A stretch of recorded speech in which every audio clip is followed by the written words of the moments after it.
Hello, beautiful soul. Welcome to my YouTube channel or my podcast. I'm your host and guide, Will Caminada, and I'm here to help you awaken, heal, and expand your consciousness. Today, I'm bringing a conversation episode, and I had the pleasure to talk to psychic medium and mentor Karen Docherty. So, Karen supports souls on both sides of the veil by bridging the communication between the physical and the non-physical world. She also teaches others to use and trust their own intuitive abilities and maybe even their psychic abilities so that they can be fully connected to the guidance from within and beyond. So it was an amazing conversation with lots of nudges of wisdom. We talked about the communication between you and your spirit guides and your loved ones, and how we can bring together and closer this connection between the physical and non-physical. If you enjoy the show, please subscribe to my YouTube channel or share this episode with one of your friends that may benefit from this episode as well. Enjoy the show. Hello, Karen. Thank you so much for being here on the podcast. It's a pleasure to meet you. It's an absolute pleasure to be here. Thank you. And you're coming all the way from Scotland. We're having this Scotland-Brazil connection thanks to technology. That's awesome. And I'm really excited to talk to you about your work. And I feel that a lot of people are becoming very interested in communicating with the spiritual realm, especially if they already feel a connection with spirit or their loved ones on the other side. And I know that your work revolves around that a lot. Before we start talking about this, I'd love to ask you about your spiritual awakening journey. I always ask my guests this because I think it's a moment that we can all relate to, and it's great to know your story. So today you are psychic medium. How did this happen for you? And maybe also enlighten us on what mediumship is. Yeah, sure. I think, like you say, everyone kind of comes to a moment when they are awakening to something like this. And for me, going back in my early childhood, I remember seeing spirit and speaking to my grandmother about it, who was not perplexed about it at all, actually. She was, very calm about it and didn't make a big deal of it. But because of that, I just felt like that's what everyone's seen. Everyone could see those things. So it wasn't until I was much older that the communication from spirits seemed to be so in depth and a lot. It was like every time I went to bed to go to sleep, I would hear voices and things. And it came to a point where I started to look into it because I realized that maybe not everyone can hear these things or see these people. And then once I started to look into it and went into development of that, still not believing at that point that I was a medium, it was just that I was looking for someone to tell me what this was. And it was a medium that said to me, well, you have to develop your abilities. You're a medium. And I said, I'm not a medium. I just need to know where this is coming from.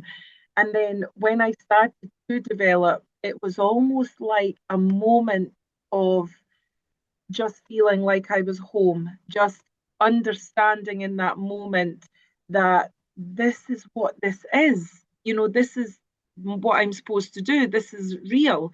And in that moment, I remember feeling uplifted, emotional, just honestly feeling like I finally understood myself because this had been happening for years and years by that point. And I'd always been drawn to mediumship. I always watched mediums as I grew up on TV. And if there was a local medium on at a centre or a church here in Scotland, I would go and see them. I was always drawn to books about mediumship. So it was obviously, looking back, it was a very obvious thing. but really until you understand it yourself, you don't know what it is. And mediumship is, of course, about healing. It is about bringing evidence of those that have crossed over forward to the people here so that people understand that we do not die, that we just change from the physical form into the spirit form.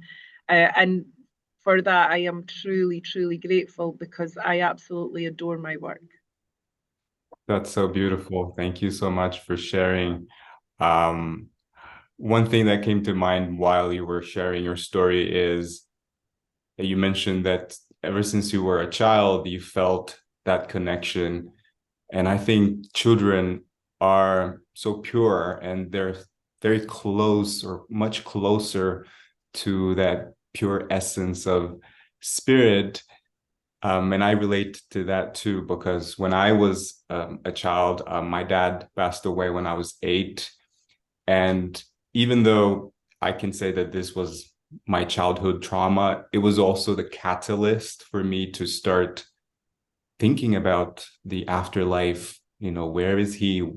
Can he hear me, if I speak to him? So I started questioning all these things and started developing a communication with him. So that also was a catalyst for my spiritual awakening, even though I didn't know that at the time. I didn't have the words or the terminology for this. But my question for you is, was there a moment that you sort of felt like you lost that connection from your childhood into your adulthood? I think so. I think that when I look back, I can see points where I possibly disconnected a little bit because you then get into normal teenage life and, doing other things. And you know it yourself as a teenager or a young adolescent, you are, too taken with what's going on around you. So friends and just the normal aspects of teenage life. And my parents separated when I was 13 years old. So I I kind of took on a lot of responsibility around that age for my younger sister. And really that I feel as I look back now, although the things were still happening, it was almost a feeling of I had to concentrate on the life here. So that felt like a disconnect. And the funny thing is, or the strange thing is, that once that happens, when you reconnect again, it's almost that feeling of, oh, you just feel like someone's put their arms around you. You just feel like there's a safety in that for me and a feeling of connection. And at times where life can get stressful on any level, you can all everyone I think can feel, no matter what their faith is at that point or their connection to their God or spirit or whatever that might be, when life gets stressful because you are dealing with the material side of life, it Mm. can make you feel like there's a disconnection. Yeah, yeah, totally relate to it. Um, was there a moment or an experience for you in your journey that was really meaningful, almost like a milestone? Like you had that experience, and then after that, you just went, "Yeah, I can't run away from this." Yeah, there's actually I've been really lucky to have a couple of those moments within my mediumship development, if you like, that have been really like outstanding for me. And one of them was I used to like read about all the older mediums, of times gone by, and there was a medium called Helen Duncan. And she was from Scotland actually as well, but she was a physical medium, and she was jailed. She was incarcerated for a fraudulent mediums act because she brought a spirit forward in her seance room who told his mother that he had passed away, and it was all behind the scenes and no one was supposed to know about it, but the mother went to the authorities and said that she had got this information. So immediately they arrested Helen Duncan for being a spy of some sort and knowing this information. But her story continues into, like, she was 9 months in prison, and there's a big movement for Helen Duncan. Well, I felt very connected to her, and at one point I was asked to go down to a convention down in England, where I was just going to demonstrate my mediumship. So I just went along. I didn't know what it was for. And as I stood up to do my demonstration, I connected with four ladies at this table and gave all the information from this woman in the spirit side. I could really feel the passion in her, and and I said to them, she must have been a medium because I can feel that she's very passionate. And I went through lots of different things. Anyway, as it turned out, it was actually Helen Duncan's granddaughter that I was speaking to, and I had no knowledge of that. And after it, we spoke about it, and I said, I have a connection to your grandmother. So for someone who was like very inspired by this medium and then to actually connect with her from the other side was absolutely amazing. And that's happened a couple of times in different situations. And I just feel always like speak to my guides, my helpers, and say I'm so humbled and lucky, and it just inspires me to keep going. Yeah, that's amazing. Thank you for sharing that story.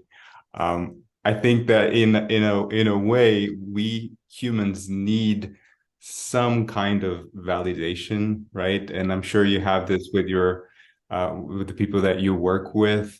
Um,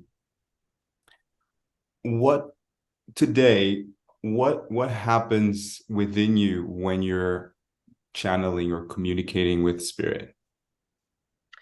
So the process obviously changes through your development. So in the early days of my mediumship, it was almost like I had to do this ritual of I need it to be this and I need it to do this. And, I kind of had a set of instructions for myself as to how I go in to make that connection.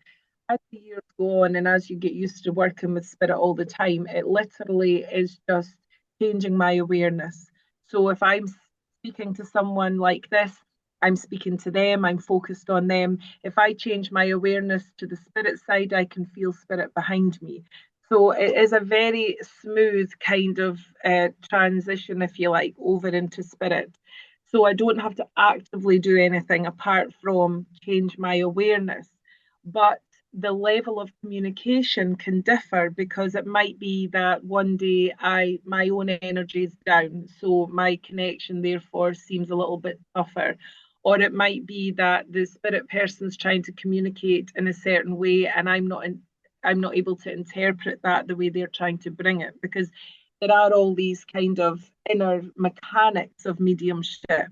So that every communication is different, but for me, from this side of things, I am just able to change my awareness to that of spirit and feel them. Hmm. Is it hard for you, or was it hard for you in your journey to be able to switch on and off? Were there times that you just felt a little overwhelmed because spirit was with you all the time? I think that early on, I was able to ground myself in life. Mm, So if I went home after sitting in development for the night or going out to work, the minute I was finished that work, I was able to kind of thank Spirit for coming and then just ground myself in life. So I've always been quite good at doing that. But there have been times where maybe Spirit have been very eager to communicate, and they've came very close to me when I've not expected it. And when that happens, it feels very intense and it can feel overwhelming. And it's not that they mean to do that or mean to make me feel like that. It just means that they are desperate to communicate for whatever reason. mhm. And spirit know that, spirit know when you're a medium. So they know when they can connect with you and how they can connect with you. So usually I would say that there's a huge respect and there's an intelligence of spirit. So they know that I'm not working in a moment. They know that I may be at home or doing my own thing. Yeah. But if they are excitable and if they want to let me know they are there, then I can feel them. Hmm. Great. I actually have a question that I was going to ask you later, but I feel like this is a good time because I get to work with a lot of people that want to start channeling, communicating with their spirit guides. And then I see this as a spectrum. There are people that are quote unquote naturally gifted and they have this communication. And so maybe they actually need to learn how to ground themselves and, like you said, shift your awareness. And I think the majority of us, we're actually in that we have the willingness and we want to do it, but we may not be at, at the level, and I said in a non-dualistic way, but we might not still be there. Mm-hmm. So looking at those two sides of spectrum, what would you say to anyone who's on either side in terms of tips? Okay, I think if you're someone who is trying to do it and willing to do it, but you're feeling as if, someone might be feeling, like you say, that they're not really making that connection. Everyone in this world, everyone in this physical side of life can connect with their higher self and in turn connect with their guides and helpers. It can take time and it takes patience, and it's something that meditation is a practice that we need to do to get there. Now, meditation can be, for some very easy and for others not so easy. And I was someone who I enjoyed meditation, but I found it difficult to incorporate it into my life at certain points. So then I always felt like if I don't meditate, I can't find that connection. And that's not strictly true, because we can meditate so many different ways. We can meditate while we go for a walk. We can meditate standing, doing the washing up. It's just an altered state. And if you ask your guides and helpers to help you, they will. But it's ultimately, I think, as humans, we need that validation or that proof. And if we don't get it, we lose our faith in something. And I would say to anyone, just keep going with it, because you will get your proof and you will find that connection. But you have to understand, you have to connect with you first. And we all have this higher side to us, and that's our spirit. So we need to connect with that first, and then we can connect with guides and helpers. And on the opposite end of the spectrum, like you said, people who have a natural kind of height to that ability seem to be able to connect, and it can sometimes be overwhelming. But then what we have to watch is that our imagination can also kick in. So I've heard many times over the years people who are mediumistic saying, oh, I've connected with this guide and that guide and this guide, and they've got, they talk about guides like they just know them as they met them in the street. That doesn't normally happen either, even for mediums. As a medium, I would always say, don't look for your guides and helpers. Ask them to be there. They will be there, but let them communicate with you. It's not an active thing. Your spirit team will give you what you need from where they are, and they will give you proof that they are there in good time, but it should really come from them rather than us being obsessed to find out who they are. Yeah, I loved everything you said. I think what you said about getting to know yourself first and having that practice of meditation is really so important, and it seems so simple, but it's something that I think a lot of people take it for granted because they want to have the connection, but they may not be willing to like sit in stillness and really just ask for spirit, like reveal to me whatever it is that, guide me through this. And I think for me, from my experience, it was when I started meditating daily that I started feeling a strong connection with spirit, with my dad specifically, and then it moved on.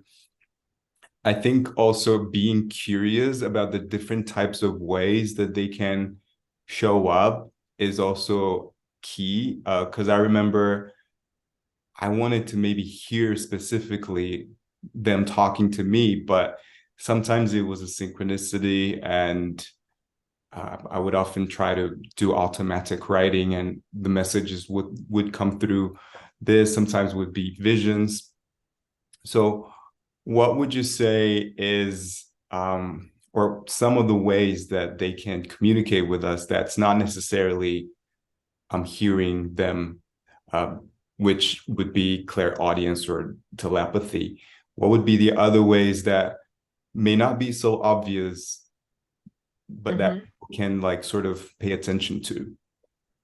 Yeah, I mean, I agree with everything you've said, and I second that really, because the spirit can communicate with you through signs, through symbols, through synchronicity, like you mentioned. So there are many different ways, and I do think it's natural for a human to need to hear something, because then if we get clear instruction or clear guidance, then we can say that absolutely happened, and it stops our mind telling us it was imagination or it wasn't real and all the rest of it. But usually your spirit team will communicate the best way they can in that moment. So, like you said, sometimes it can be a vision. Other times, for me, certainly it was just words. It was almost like I would just see a word in my mind or hear a word, and it kind of over the months would join up with other things. So I would say to people, write everything down. If you have something, do a meditation, write it in a book so that you can look back, because sometimes when you look back, things it's like joining the dots sometimes. Because communication doesn't always come in a flow of communication. That can take a long time, where people expect a full conversation with their guide, and that's quite unusual at the best of times for anyone. So I think that if you write things down, you can piece the story together at times. Other times they might just show you a vision. I know when I discovered a guide of mine, all that I was shown was hands, like children's hands digging in the earth. And I didn't know what it was, I didn't know what it meant, but I remember seeing the words red clay, red earth. So when I came away from my meditation, I decided, and I seen a red feather as well.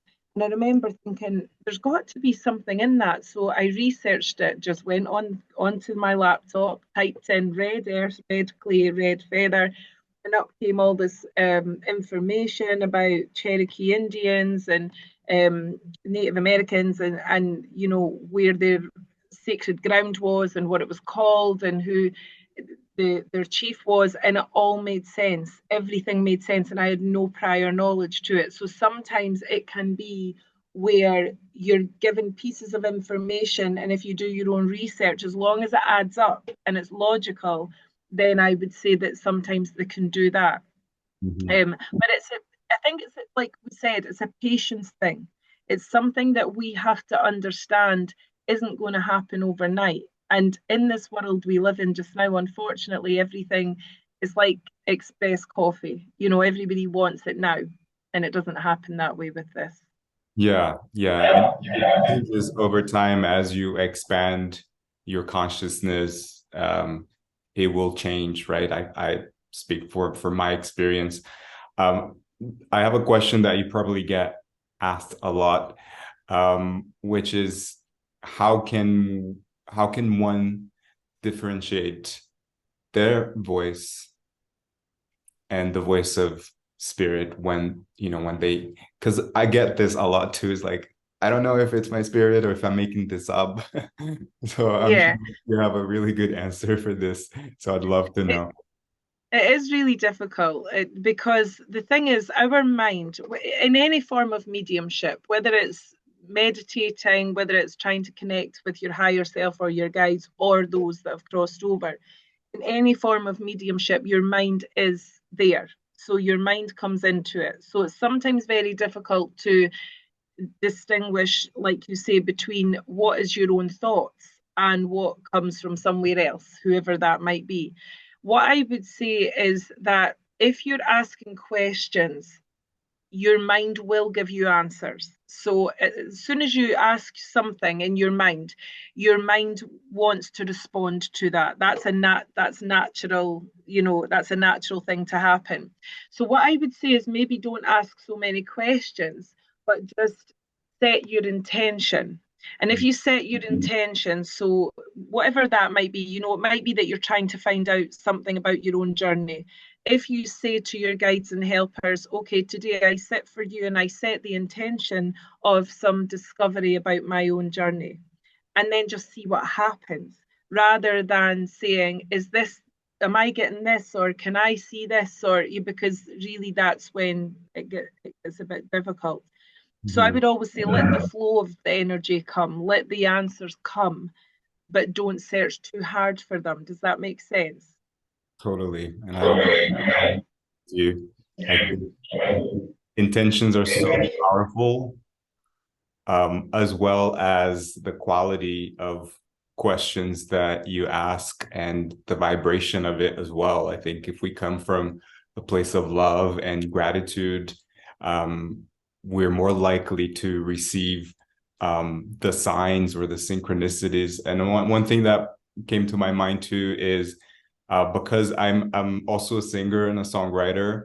Um, it's very usual, it's very often that I get message from music. I Mm-hmm. might be, I don't know, waiting for an appointment, and there's a song that comes on. I listen to the lyrics. I'm like, this is exactly Uh-huh. what I needed to hear. Yes. I just thank my spirit guides. So I guess that's a little, tip for people as well. Like, try to um, think of the things that are related to you, because I feel like our spirit guides know us and they will try to show us signs through things that we enjoy. Would you A agree? hun- Yeah, 100%. I was just going to say to you that your frame of reference is what you know. So if spirit know that it's something will be communicated to you easier within your own frame of reference, then they will make that happen. So like you with your music, your songs, that's an easy way for them to give you answers. And it doesn't take as much effort for them to get that message to you because it's something that you pick up on quite naturally. So absolutely any time that can happen with your own, your own references that seem easier to you. Lovely. I have a question about perhaps the future. We're in this ascension process. Mother Earth is returning to her 5D consciousness. And I personally believe that in the future, we will have those psychic abilities as a natural thing. We'll communicate with our guides and the higher dimensional beings. That's what I personally believe. What do you feel when it comes to the future and when it comes to the psychic abilities? Do you feel like in the future we'll be more telepathic or clairvoyant? How do you feel about, the future? And I'm not even saying like 5 years from now, you know, maybe Mm-hmm. hundreds of years from now. How do you feel about that? I mean, I think that obviously when we come here, we come from spirit. And so when we're in the spirit side, there is no physical. So it's a mind to mind communication. So when we come here, that is our psychic ability. In this life, some of us develop that psychic ability or have a higher psychic ability, but everyone has it to a degree. That's what we call intuition or, your gut instinct. So everyone has that. But I agree with you that as time's moving on and things are changing around us, especially I would say I found in the last sort of 2 or 3 years with the pandemic and everything else that's been happening, there seems to be a new awareness coming. There seems to be this feeling of a connection to everything. Whereas before, I feel like everyone was just in their own box and getting on with their own thing. So I think in that way, in that respect, that should automatically mean that the more we are aware and the more we connect with everything around us, then our own abilities will also open up. So I would agree with what you're saying in that many years to come. I don't think it's right now, like you said. I don't feel it's sort of in the next 10 years. I don't feel it'll be in my lifetime.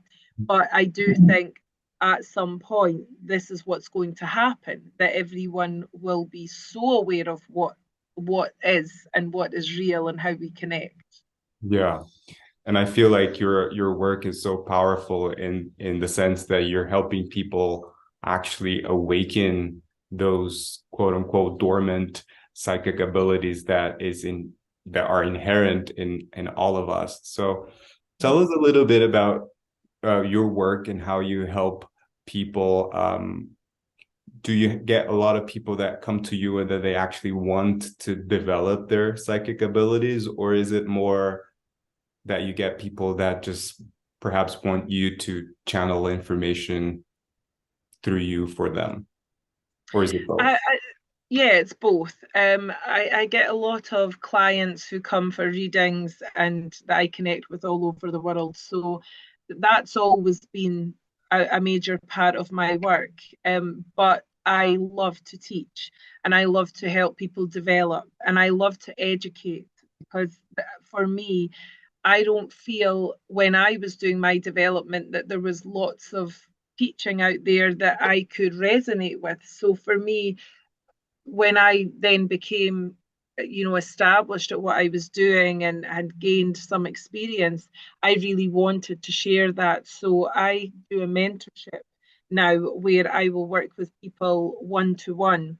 And I will only take a certain amount of students because I have to know that I can give my time to each individual because it is a mentorship. And what I feel when I'm doing that is, like you say, you're kind of helping someone unlock what is there and where they can take that. And it is a very powerful thing in the respect of someone like me. When I started, I didn't know that I could do this. I didn't know why I seen or heard or had the feelings that I had. So if someone had came along and said to me at that point, this is what it is, this is exactly what you need to do, then I would have probably seen that as a great support to me and a great help. But I kind of had to find my own way with it. But I think that's what makes me so passionate into helping my students and people that come to me.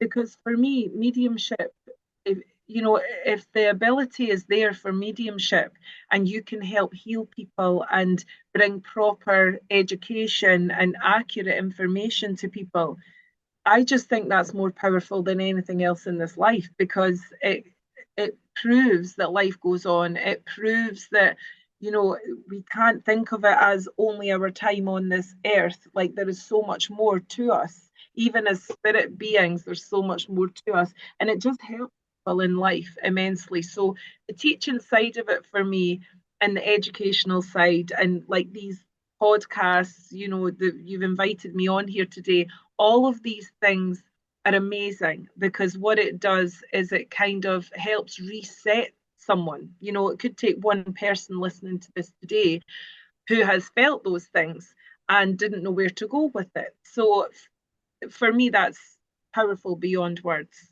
Yeah, yeah. It's that moment, that little spark inside us that we may get, like you said, just by listening to this or watching a video. I assume that you probably get a lot of people that come to you because they've lost a loved one and they probably want to hear something, communicate, or hear a message.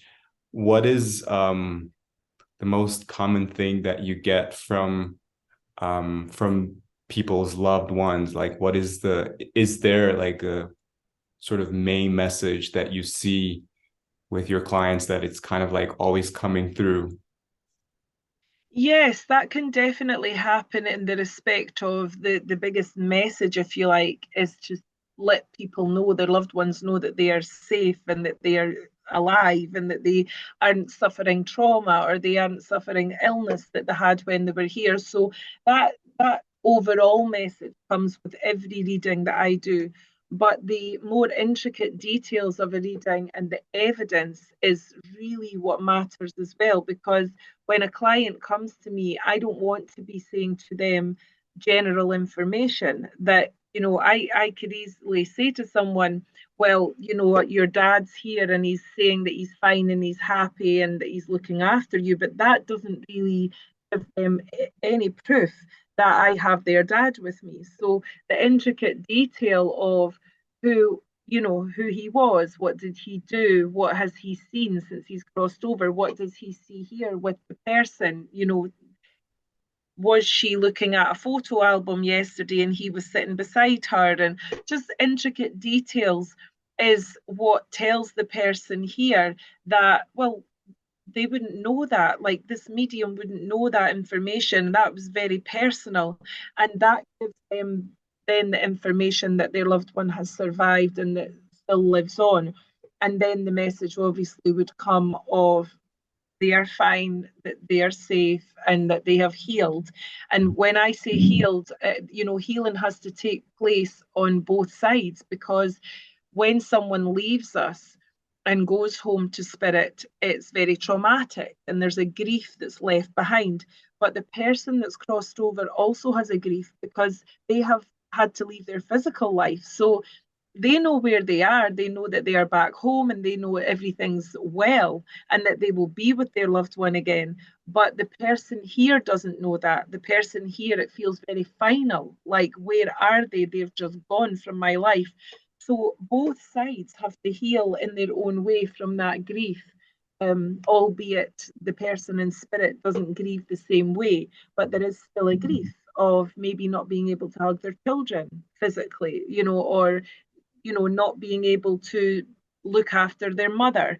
There's just so many things that come forward in that way. So the mediumship part of it is really to be part of that conversation for both parties and uplift and heal and know that that communication has taken place. Yeah, you answered my next question without asking. So that's good. And what can, humans on this side, what can we do to help them on the other side go through this kind of grieving process, even though it's not the same as the way we feel? What can we do to help them on the other side, essentially? Essentially, I think it's just speaking to them, validating them, let them know that you still believe they are there. When my mum passed away 6 years ago, I speak to my mum every morning. Every single morning, I say good morning to her. I don't hear her speaking back to me, and I'm lucky to know that I know where she is, but I still don't hear her speaking back to me, no more than someone else would with their loved one. Even though I'm a medium, it doesn't give me this kind of, special pass on communication. So when I say good morning to my mum, I'm saying it so that she knows I'm thinking of her and that I still know that she is there. Now, as humans, we naturally look for something in return. So when we speak to spirit, we want them, please tell me you're there, please tell me you hear me, because we are desperate to know that they can hear us and that they're still there, which is completely natural. But that isn't going to happen all the time, because that spirit communicator might not always be able to bring that message forward. So I would say, from this side of things, to help the situation or to help the grief for both, just naturally believe that your loved one is there and speak to them as if they were standing next to you. You won't always get the answers, but you sometimes will. You will sometimes just, like even you said, like through music, or it might be that you hear them speak back to you in your mind and you will think you were just imagining them saying that, but no, you're actually hearing them, because the only way they can communicate that to you is through your thought process. So keep speaking to them, validate them, tell them about your day, chat away to them. And the biggest thing is, as well, I would say, is that when you begin to start living your life again, do it without guilt, because your loved ones in spirit want you to live life. And we have to remember that there is no time in the spirit side. There's only time here, because, the sun comes up, it goes down, it's another day. But in the spirit side, there's no time. So when we go home to them, say it was 40 years in between someone passing and then you passing, in that 40 years of human life, we have lived that life. But when you're reunited with your loved one again, no time has passed at all. It's as if the the time didn't exist. So our loved ones want us to go forward, live life for us all, and then I will see you again soon. And that is the message that comes through from them. Yeah, that's so beautiful. So simple. Again, I feel like, messages from spirit are usually simple and to the point, and I think sometimes we just want to complicate things. Yeah, we do. Yeah, speaking to them in a natural way, loving them, living your life without guilt. And one thing that came to mind as you were speaking to, and I think to some extreme cases where maybe the relationship wasn't the best, or there might have been, something that was really traumatic. Forgiveness is the thing for me that was coming through, which might be hard for some people, but I think it's really crucial so that the other person knows that, the soul on the other side can also move on and keep evolving. Yeah, and I think that's the thing, that we all evolve at different times, and we develop differently. And so if there's been a relationship that's maybe been traumatic or abusive, for instance, and the person here hasn't moved on from that, or can't talk about it because they just can't go into that place of opening that door, the spirit person will come forward and say, I'm here, I understand what happened now when I was in on earth, and I want to heal that situation. So they want to heal it for the person they're speaking to, but also for themselves. But if the person here doesn't want to hear it, or is at that point in their life where they can't look at that, then the spirit side will still do their work. The person in spirit will still bring healing and love and try to heal from where they are. And they don't hold any grudges if the person here doesn't want to know about it, because in spirit we understand what human life is. So we all have free will, and we all have our own development and our own timing on things. So no one should, like, I've had clients in before where this has happened, and I brought someone forward and they've said, absolutely not, don't want to talk to them, don't want to hear from them. And I say to the spirit person, thank you for coming, you understand, and I feel them step back. That spirit person isn't upset by that, because they understand that the person here needs more time, and even if it never happened in this lifetime, it will happen when that person goes back home. So there will always be a healing process, but sometimes it's not in this lifetime, sometimes it can be over in the spirit side.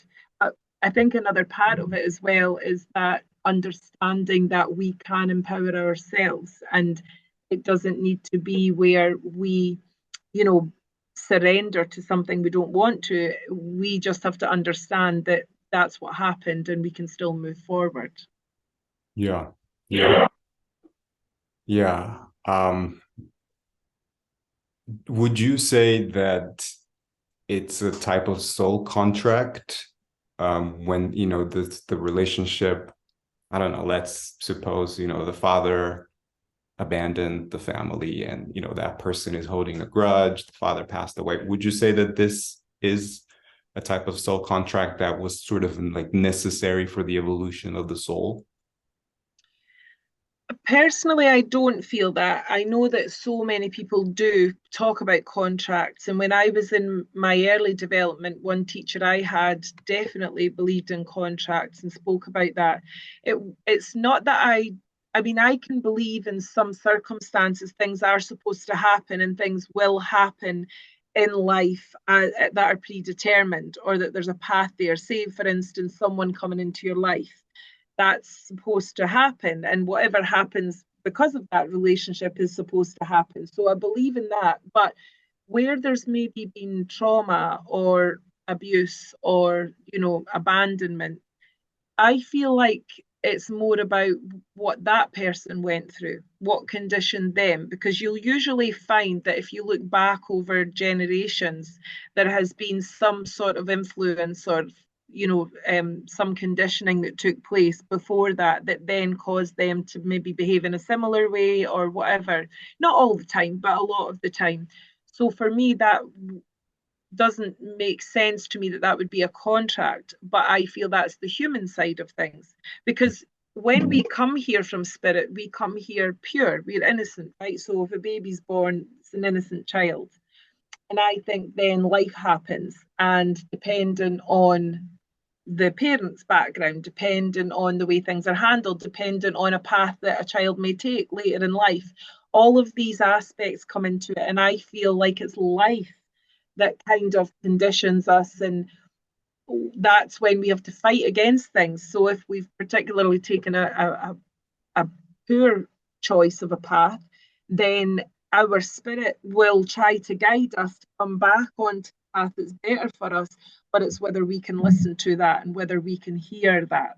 And that's what development's about, is listening to your higher self and knowing that something's maybe not good for you. So I think a lot of it's from the human element rather than a contractual element. Yeah, yeah, I agree with you. I think we tend to see things as black and white, and these things are not really black and white. No, Gray, huge gray area in between, and the timelines aren't fixed. And that's what I got from my guides many times. So I agree with you. And I also think sometimes, don't you think that it's easy for us to blame or move? Like, I hear a lot of people saying, well, I'm like this because in a past life something happened. But there is no evidence of that. So you don't have hard evidence of that. But then it gives you this kind of place to put maybe an insecurity or put something that maybe you know that you should look at within yourself, but it's easier to say, well, that happened because. yeah, And it's hard to be in your power all the time and take on the decisions that are best for your soul and your journey here. That's difficult. Sometimes we go for things we want rather than what we know is good for us. yeah, And that's all about evolving our soul. absolutely. I feel like the awareness of past lifetimes is supposed to empower you here in your healing journey rather than you just keep living the same pattern or blaming Yeah, what happened. So I yeah. actually have a question about reincarnation, and it's something that it's a memory that came through uh for me, and I just want to share quickly the story, not because it's a personal story, but I think some viewers and some listeners might have this question too. So a few years ago, I think it was maybe 2014, when I was going through what I call like a big wave of awakening. I saw a psychic, and she used to play music for me. It was the way that the session was basically she was just playing a bunch of songs, and then she played "Tears in Heaven" by Eric Clapton, which is a song that I feel very connected to because when I was a teenager, I would think of my dad.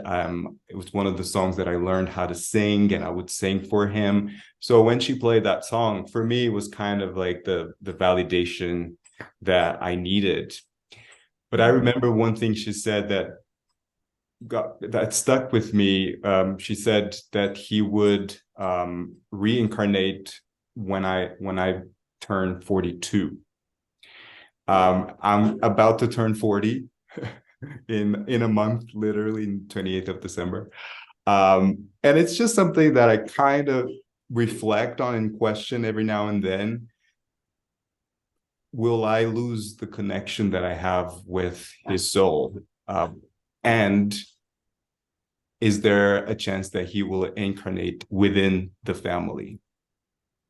Okay, so reincarnation is such a vast subject, isn't it? And it's something that I think, I don't know, I suppose people hear the word and they kind of know what it is, and then we kind of, because we hear stories about children saying they were here before and they had a life, a different parent maybe, and things like that, all of that can come through. So I fully believe in reincarnation. That is a belief of mine, but I don't believe in it the way that it's put out there all the time. So if you can think of it like this, If you think of it like there's a diamond, if you think about a diamond and there's different facets to that diamond, and on each facet there's an emanation of light.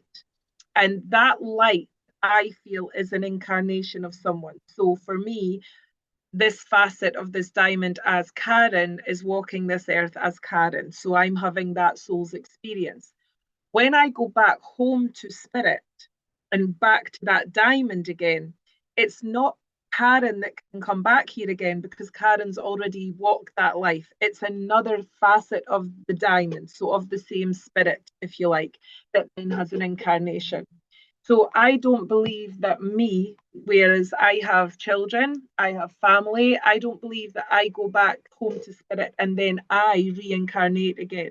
I believe I've had my journey here and I go home to my spirit self and maybe another emanation can come from me. Yeah. So it's not so for your situation with your father, personally, I wouldn't believe that your father is going to come back and reincarnate when you're 42, because, like you've just said, that means that, well, where is he then? So, does that mean I don't get to see my dad when my time comes because he's already reincarnated? Well, how would you ever connect that? So, that doesn't happen.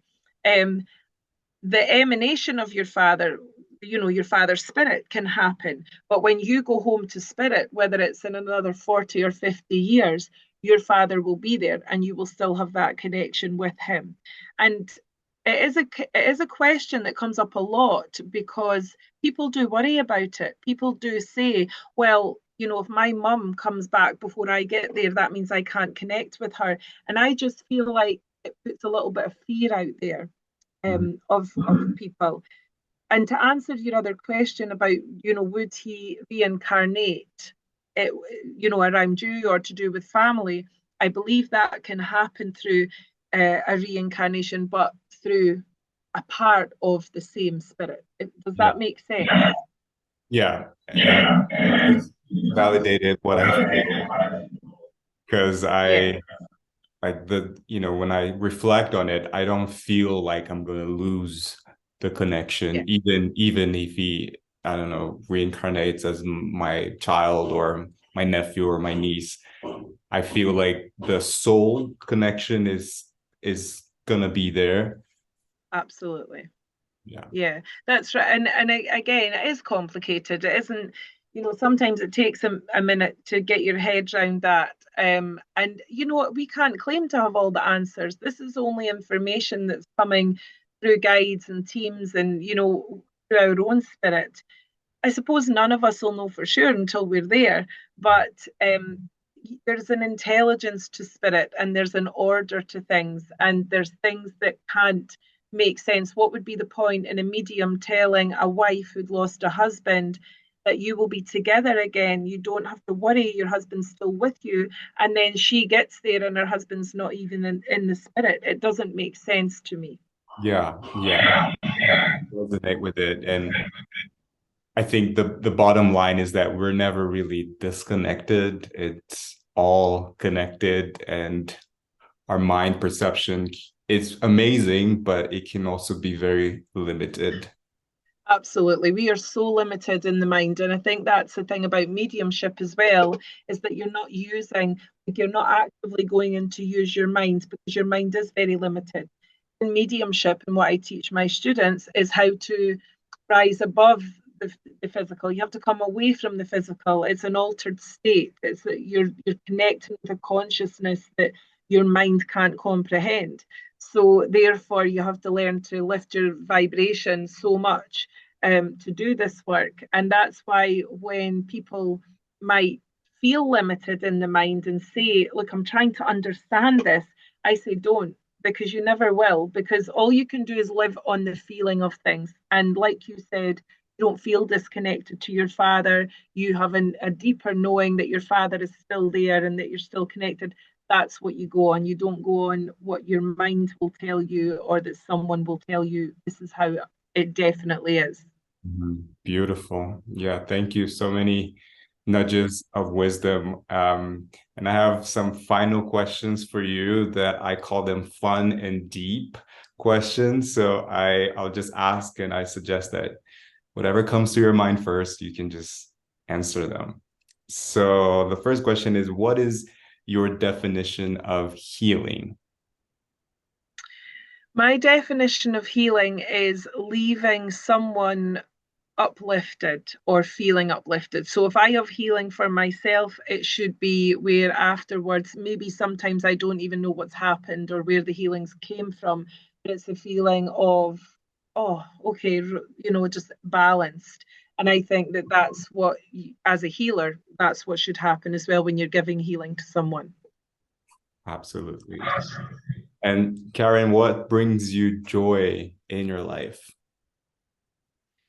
I have so many things that bring me joy. So aside of, my family, my loved ones, my mediumship, I thank Spirit every day for my mediumship. I really honestly feel like it's a vocation of mine that I get to live my dream of fulfilling my vocation, and I could not be more grateful for that. That brings me huge joy. And aside of that, just simple things like, I love nature, so I like, well, if I go for a walk and I hear birds, or that brings me joy. Silly little things, simple little things, but I feel those are the biggest things, and that's where we should ground ourselves and just be aware of those kind of things. Yeah, I'm And singing as well. You mentioned singing, and my grandmother used to say, you only sing when you're happy. So if there's a time you don't sing, then you have to question why. And she said it to me when I was really young. And I was going through a period in my life that was, I was discontent with the way things were. And I remember one day feeling like, oh, I haven't sang for like weeks. And it really stood out to me. And then I started to understand what she meant by that. What she meant by that was singing lifts your vibration, music lifts your energy. And so if you're not singing or listening to music or being part of that, then what's stopping that? There's a wall somewhere for some reason. That was one of her, pearls of wisdom that she shared with me that stuck with me. so beautiful. Yeah, definitely. Sounding is healing, right? Sound. We are Sure. actually sound. It's beautiful. So imagine that all of the books in the world were going to be destroyed and deleted forever, but you could save only one book. Oh, Which wow. book would you save and why? um, that's a really difficult question. I probably would say that one of my favorite books that I've read is a book called The Afterlife of Billy Fingers. And it's about spirit. It's about one woman's true story about her brother passing away, and that he started to communicate with her, and she started to journal what he was saying. And she put it in a book, and she wrote a book about it. So it's a very authentic story, and it does describe very well as to what goes on the other side. It's probably one of the first books I read where I thought, yes, yes, yes, this is what happens. This is what I'm told from spirit and from my guides. So that's probably one of my favorites, but there are many different spiritual books that I've read over the years. I'm sure this is a question that a lot of people get, that's really difficult. And so the final question is called Three Truths. So it's also a hypothetical question. Imagine that many years from now, you're about to make the transition from this realm into the spiritual realm. And all of the work that you've done, the videos, the books, everything you've done is also going to be deleted. And you only have a piece of paper in your hand with a pen, and you can write your three truths. And these three truths will sort of live on for your family and the rest of humanity. What would be your three truths? My three truths, well, the first one would be connection, spiritual connection. So if I had words to write on a piece of paper that my family could look at and get the meaning from just those words, spiritual connection would be absolutely at the top. Um, your own power. like believing in your own power, because for me, again, that's something that every one of us should feel at points in our life. And the third one would be love.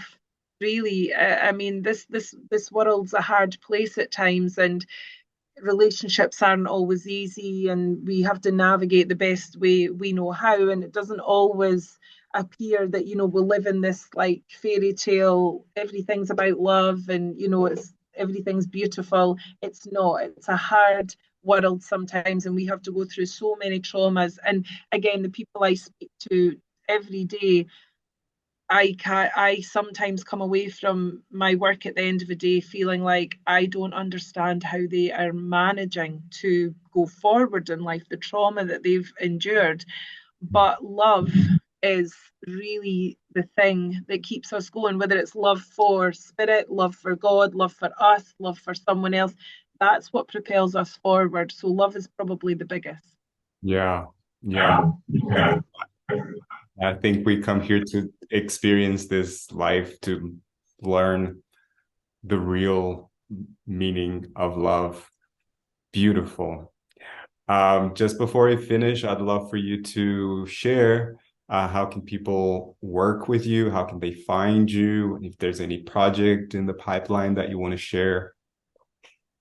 Yes, so people can reach me at my website, which is karenpsychic.com. Everything's on there. The mentorship is going ahead at the moment, so there is an intake for the mentorship. So you can go on to the website and just submit an application for that. And then once, when I look at the applications, I really get a feel for if it's right for someone, if it's not, if they're at a point in their life where they're open to that.